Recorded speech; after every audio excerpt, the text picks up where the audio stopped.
Salut, c'est Fabien de la chaîne Les Assoiffés de Ciné. 2 ans se sont écoulés depuis ma première greffe de cheveux à Istanbul, en Turquie. Et il est temps, comme prévu, de faire ma deuxième greffe de cheveux, qui est en fait la deuxième partie d'un projet capillaire complet qui a été établi par la clinique du docteur Serkan Aygün. J'ai tardé à faire cette deuxième greffe, tout simplement parce que j'ai été occupé.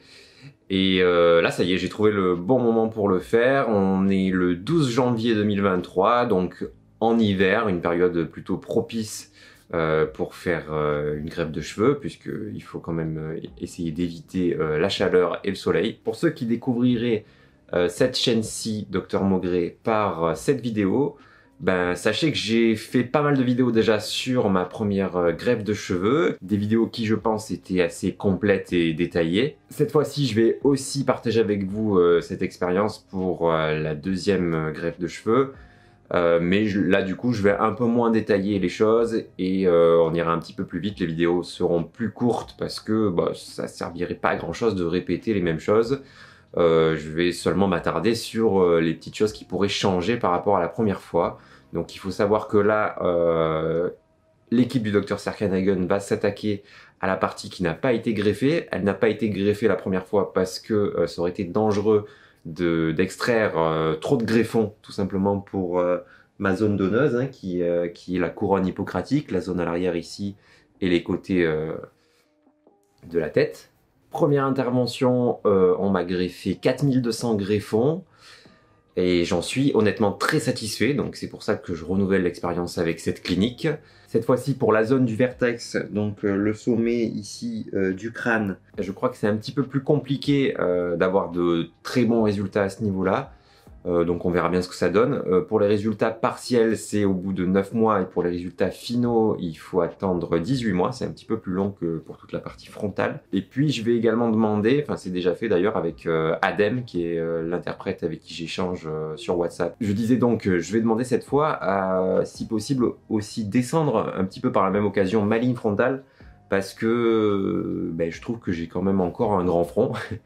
Donc voilà, ça serait cool si on pouvait descendre un petit peu, puisque mon implantation d'origine, bon, mais je sais très bien qu'on ne peut pas espérer retrouver son implantation d'origine ni la même qualité que sa chevelure de nos 20 ans. Enfin bon, même si moi déjà à 20 ans, je perdais pas mal mes cheveux. Mais voilà, vous comprenez ce que je veux dire. Moi, j'ai encore en fait des cheveux natifs qui sont ici, qui sont déjà en dessous de la nouvelle ligne frontale que j'ai. Donc j'aimerais bien que ça descende un petit peu, et puis si possible j'aimerais bien aussi combler un petit peu là au niveau des tempes. Mais bon, on verra bien ce que l'équipe peut faire, je m'attends pas non plus à des miracles. Et puis il faut pas non plus que ces ajouts de cheveux à l'avant se fassent au détriment de la zone du vertex. Je vais vous montrer plus en détail ici l'état de mon cuir chevelu, et puis j'en profite pour faire un avant-après par rapport à la première greffe que j'ai faite donc il y a 2 ans. Il me semble que c'est très exactement 2 ans d'ailleurs.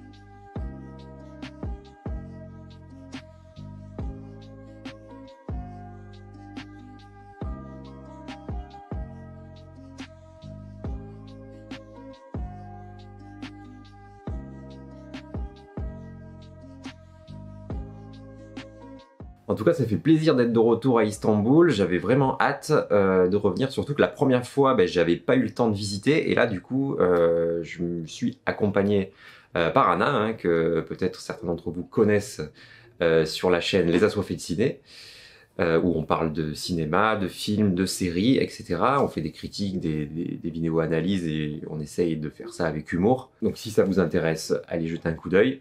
Donc cette fois-ci, elle va pouvoir peut-être un peu m'aider pour filmer aussi, ça va être pas mal, parce que c'était un peu compliqué tout seul la dernière fois.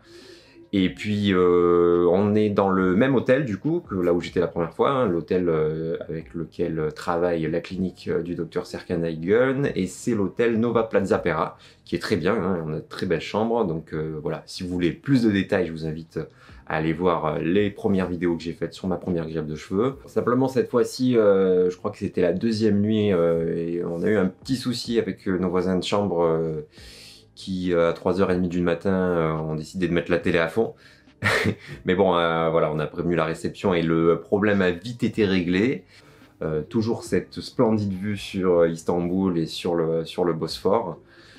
Et puis du coup, ben, je vous invite aussi à faire pareil que moi, à visiter Istanbul, parce que c'est vraiment une très belle ville. Là, on a passé 3 jours exceptionnels. Il y a vraiment des choses magnifiques à voir ici. Et si vous visitez par contre, bah, il vaut mieux le faire avant de vous faire opérer, hein. Je vois beaucoup de gens marcher dans la rue avec qui viennent d'avoir une greffe de cheveux, hein, avec les greffons encore frais, j'ai envie de dire. Et puis c'est vrai que bah, il faut quand même éviter le sport après, éviter le soleil, éviter la pluie, donc éviter de trop transpirer. Donc c'est quand même mieux de faire tout ça avant. Et puis là, ben, un chauffeur va pas tarder à venir me chercher pour la consultation préopératoire à 15h. Donc je pense que je me ferai opérer du coup plutôt demain, parce que après ça risque de faire un peu tard pour commencer une intervention qui peut durer entre 5 et 8 heures. Donc voilà, on se retrouve tout à l'heure pour la consultation à la clinique.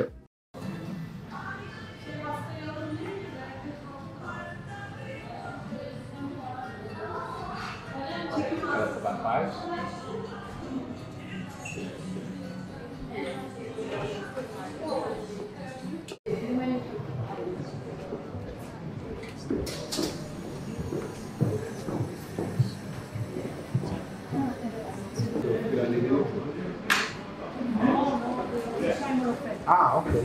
You can take them together there first.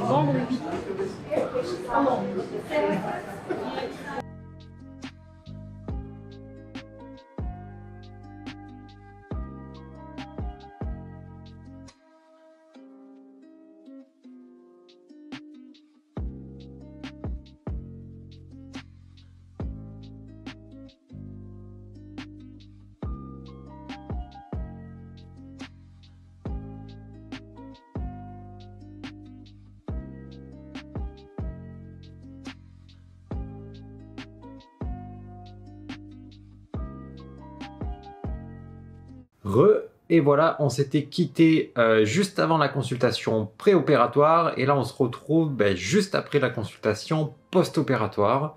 Il s'est passé pas mal de trucs depuis. Tout d'abord pour la consultation préopératoire, ça c'était jeudi à partir de 15h. J'ai été accueilli par 2 interprètes pour le français et le turc, qui étaient Idil et Kenza. Je les remercie, elles étaient très sympas et ça s'est très bien passé avec elles. Je n'ai encore une fois pas vu Adem, avec qui j'échange depuis mon projet de première greffe de cheveux sur le sujet. Il était en télétravail, comme c'était le cas aussi pour la première greffe. Un peu déçu de ne pas avoir rencontré ce fameux Adem, mais je le salue au passage. Et puis avec tous les autres interprètes avec qui j'ai pu échanger de toute façon depuis ma première greffe de cheveux, ça s'est très bien passé également. Ensuite, ma consultation avec le docteur Serkan Aygün s'est bien passée et j'ai eu la chance de pouvoir avoir la consultation par le docteur Serkan Aygün lui-même, puisqu'il ne fait pas toutes les consultations, hein, il est très occupé, donc parfois ce sont certains de ses associés qui sont sûrement très compétents aussi. Bref, il a tout d'abord examiné mon cuir chevelu pour évaluer les résultats de la première intervention, et il avait l'air très satisfait, tout comme moi. Pour la deuxième intervention, j'avais demandé, comme j'en ai parlé au début de la vidéo, à, si possible, en plus de combler le vertex, à descendre un petit peu la ligne frontale et à combler les tempes.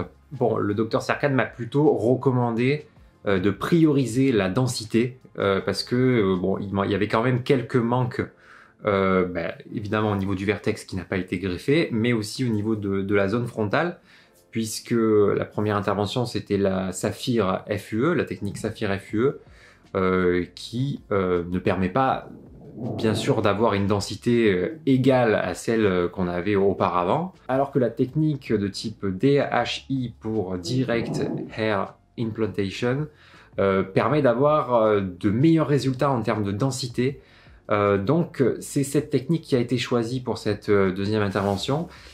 Et de toute façon, Adem m'a dit que c'était la technique qui était utilisée dans la grande majorité des cas à la clinique du Dr Serkan Aygün, et c'est d'ailleurs, sauf dans certains cas, la technique qu'il propose directement. Cette technique, elle a plusieurs avantages. On peut dire que c'est une FUE aussi, mais une FUE plus avancée. C'est la technique, je pense, la plus récente et la plus évoluée en termes de greffe de cheveux actuellement. Et puis elle est aussi plus chère, donc là le tarif c'est 3300 €, ce qui reste quand même très inférieur au tarif d'une DHI en France. On obtient avec la technique DHI de meilleurs résultats grâce à l'utilisation du stylo injecteur de type Choi.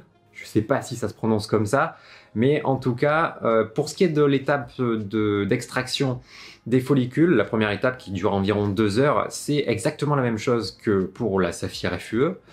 Mais par contre, on n'a pas besoin de conserver les greffons qui ont été extraits dans une solution liquide conservatrice, comme c'est le cas pour la Saphir FUE, puisque les greffons sont ensuite transférés, on va dire, je suppose que c'est ça, dans un stylo injecteur qui va protéger le cheveu. En fait, les greffons sont répartis, ils sont triés en fonction du nombre de follicules qu'ils comportent. Donc, il y a des greffons qui peuvent comporter 1 follicule, 2 follicules, 3 follicules. Il y a des greffons de barbe également. Et pour chaque type de greffon, on va utiliser un stylo différent.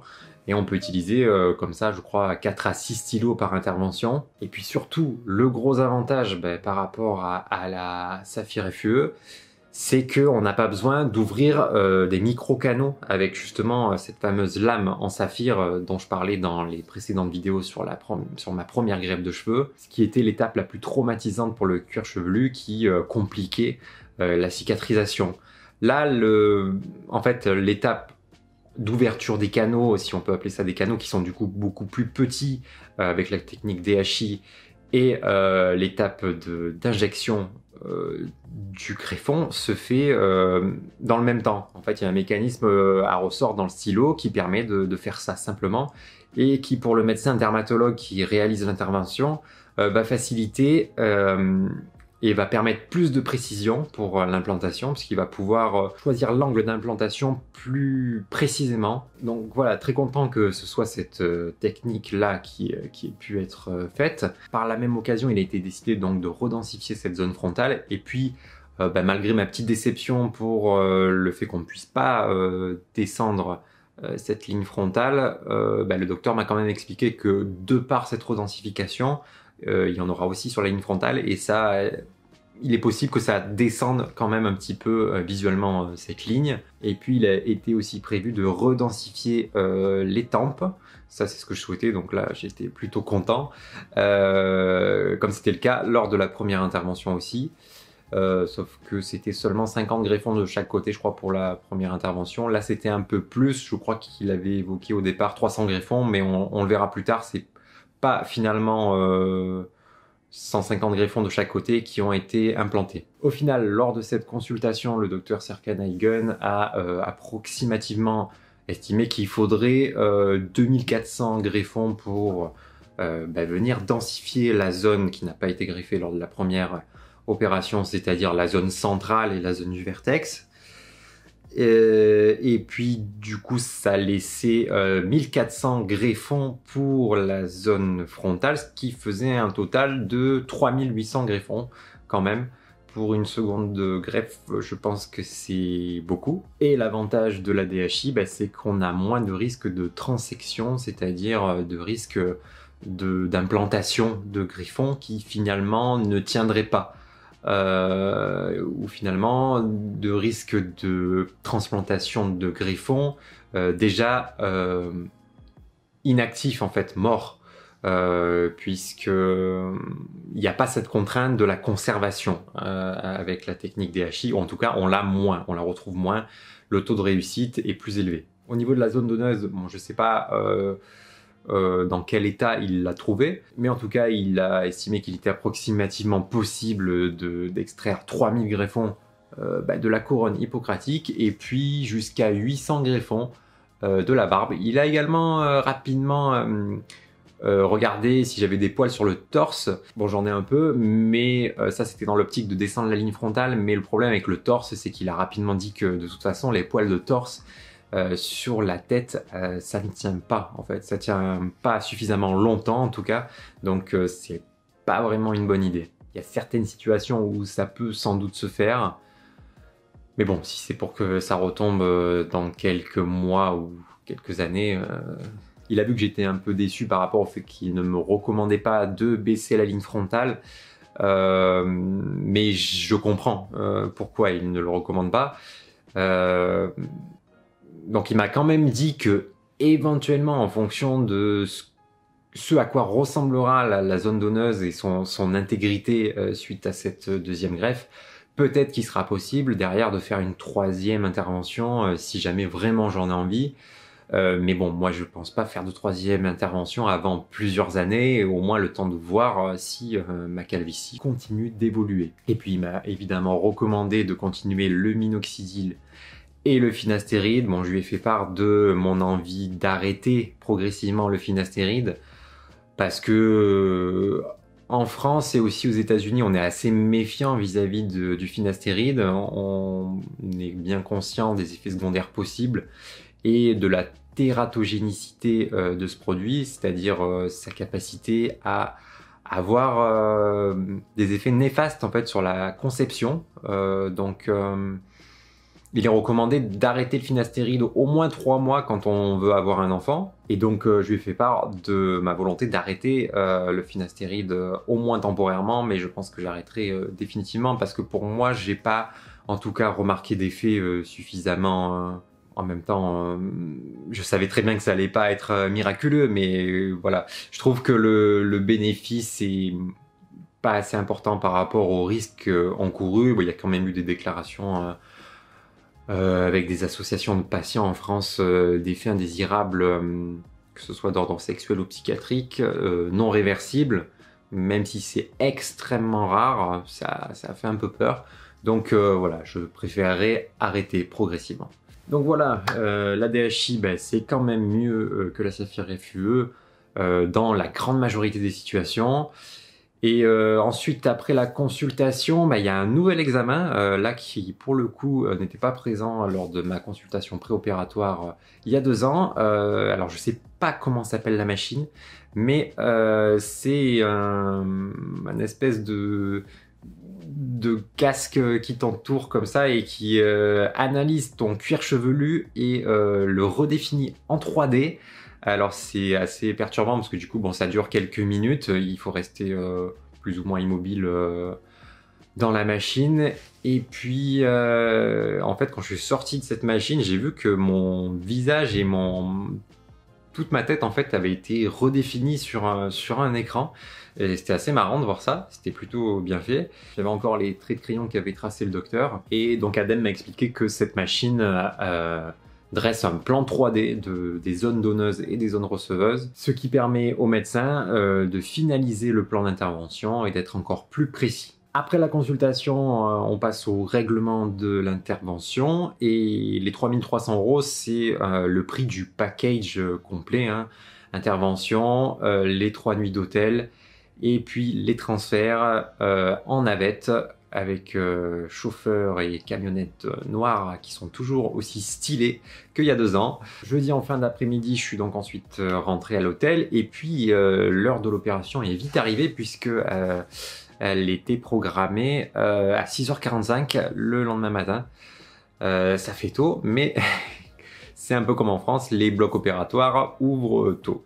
L'interprète qui m'a suivi cette fois pour toute l'opération, c'était ce cher Denise, très sympa lui aussi et très drôle. Après avoir vérifié ma pièce d'identité et puis le petit document qu'on vous donne à l'aéroport quand vous arrivez en Turquie, je ne sais pas exactement si c'est un visa ou quelque chose comme ça, mais c'est un document qu'on vous demande à plusieurs reprises quand vous êtes en Turquie et qu'il faut bien conserver. Il m'a fait signer le formulaire de consentement de la clinique, hein, qui est un truc un peu classique comme avant chaque opération. Je me souvenais plus trop l'avoir signé il y a 2 ans, et du coup là j'ai demandé une copie pour vous montrer ça. Donc je l'ai lu, c'est assez précis, et puis ça témoigne du sérieux dont fait preuve cette clinique. Voilà, vous pourrez faire pause dans la vidéo si ça vous intéresse. C'est un document qui précise bien sûr les risques que vous encourez en faisant l'opération, hein, qui ne sont pas à prendre à la légère, même si les complications graves sont quand même très rares. Et puis en préopératoire, pour vous détendre un petit peu, on vous donne un Xanax alprazolam 0,5 mg, comme la dernière fois, hein, c'est tout à fait classique. Et puis vient ensuite le rasage. Malheureusement, voilà, j'ai perdu mes cheveux soyeux, mais bon, j'espère vite les retrouver. On m'a aussi rasé la partie donneuse de la barbe, hein, qui est la partie en dessous. Je crois que l'opération a duré 5h30, peut-être 6h. C'était plus court que la dernière fois, j'ai trouvé, et vraiment c'est passé très vite, hein, comme une lettre à la poste, j'ai envie de dire. La sédation et l'anesthésie locale, ça détend, hein. De toute façon, il n'y a pas à dire. Ça m'a donné envie de dormir à plusieurs moments pendant l'opération. J'ai eu très peu de douleur, un petit peu au niveau de la barbe, comme la dernière fois. C'est une zone qui est un peu sensible, en tout cas chez moi. Et puis aussi au niveau des tempes, mais pour tout le reste, ouais, un petit peu aussi pour la ligne frontale. Mais au niveau du vertex et au niveau central, en tout cas, j'ai vraiment rien senti. C'était absolument insensible. L'équipe opératoire était au top. Elle était constituée de 5 personnes, dont une infirmière anesthésiste, une chef d'équipe qui était une médecin dermatologue assez jeune, et puis je pense 3 infirmiers et infirmières de bloc. Au dernier moment, je me suis rappelé que j'avais oublié de préciser que j'avais une pathologie, même si elle est légère, qui est le syndrome de Raynaud. C'est une vasoconstriction des extrémités qui est un peu plus importante que chez les autres personnes, qui fait que j'ai un peu plus froid que les autres au niveau des pieds et des mains, surtout quand la température extérieure baisse. Donc rien de bien méchant, j'ai pas un syndrome de Raynaud très avancé et très grave, hein. Il y a des cas beaucoup plus graves que le mien. Simplement, je porte 3 paires de gants et 3 paires de chaussettes quand il neige, hein. Mais bon, je vais pas souvent au ski.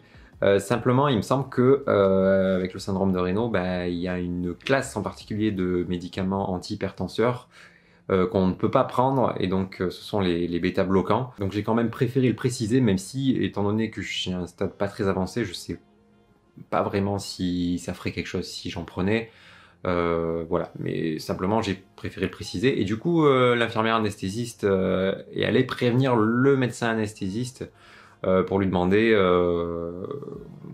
un peu plus d'informations à ce niveau-là. De toute façon, il m'a dit ensuite, avec l'aide de Denis qui traduisait, que il n'y avait pas à utiliser de bêta-bloquant dans la procédure opératoire. C'est simplement en cas de complication où il peut y avoir besoin de bêta-bloquant. Donc il a dit que maintenant qu'il avait l'information, en cas de complication, ils auraient pu utiliser une alternative. Donc c'était quand même une information bonne à donner. Donc vous aussi, n'hésitez pas à donner les pathologies que vous avez, les médicaments que vous prenez, les allergies. C'est vraiment important, hein, pour pouvoir anticiper de telles situations. Après l'étape d'extraction qui a duré donc 2 heures, il y a un médecin, un chirurgien esthétique expérimenté qui est passé pour retracer la ligne, redéfinir et revalider ça avec la dermatologue. Donc j'ai pu prendre une petite collation, un sandwich avec salade, tomate, fromage,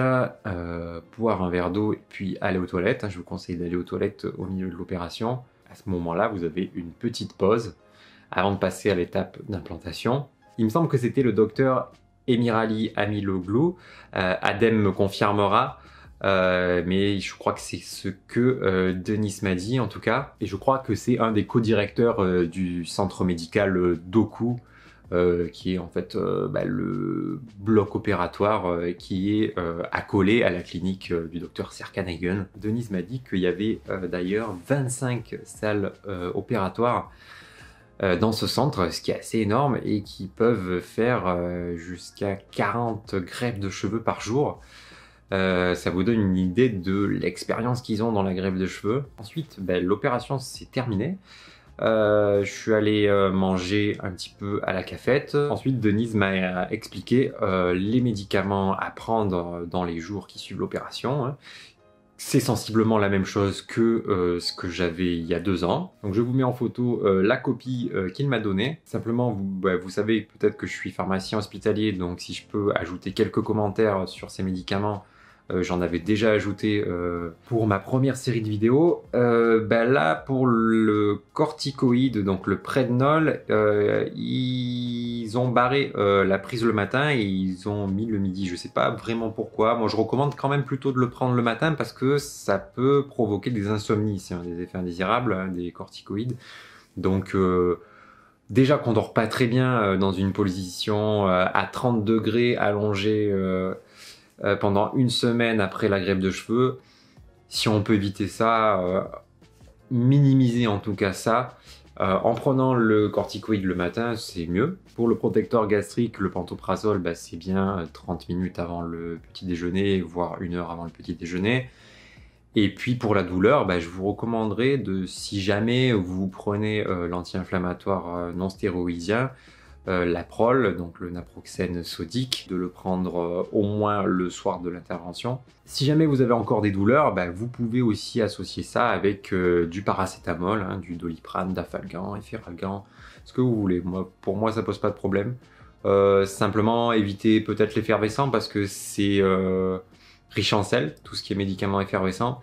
Et après la greffe et avec le corticoïde, il faut éviter de manger trop salé et aussi trop épicé. Après, c'est toujours les mêmes conseils post-opératoires, hein, éviter de pencher la tête vers le bas. Tout est résumé de toute façon dans le dossier d'instruction qui vous est envoyé quand vous réservez votre greffe de cheveux sur WhatsApp par le biais d'un interprète. Il faut boire plus d'eau que d'habitude, hein, jusqu'à 3 litres par jour pour bien éliminer les agents anesthésiants. Là, peut-être que vous pouvez voir que j'ai le dessus du front déjà qui est gonflé, hein, c'est normal, c'est l'œdème post-opératoire. En plus, comme la dernière fois, je ne peux pas porter le bandeau pour empêcher l'œdème de descendre sur le visage. Bon, j'espère qu'il ne va pas descendre sur le visage. La dernière fois, il n'est pas descendu sur le visage, donc il faut juste bien prendre le corticoïde pour éviter ça. Mais vous pouvez peut-être voir que j'ai le dessus du front qui est un peu luisant et ça doit être ces agents anesthésiants qui sont en train de s'évaporer par les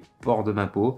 Voilà, c'est pas très ragoûtant, mais bon, j'ai essayé d'éponger un peu ça avec des compresses stériles comme je pouvais, sans toucher les greffons. La nuit ensuite a été compliquée, hein. Moi j'ai vraiment du mal à dormir en position allongée sur le dos déjà à la base. Alors en plus c'est un peu surélevé à 30 degrés pour éviter que les greffons rentrent en contact avec les coussins. Bon, il y a ce petit coussin, hein, qui aide bien, mais moi j'ai vraiment du mal, donc j'y suis préparé. De toute façon, pendant 1 semaine je vais très mal dormir comme la dernière fois.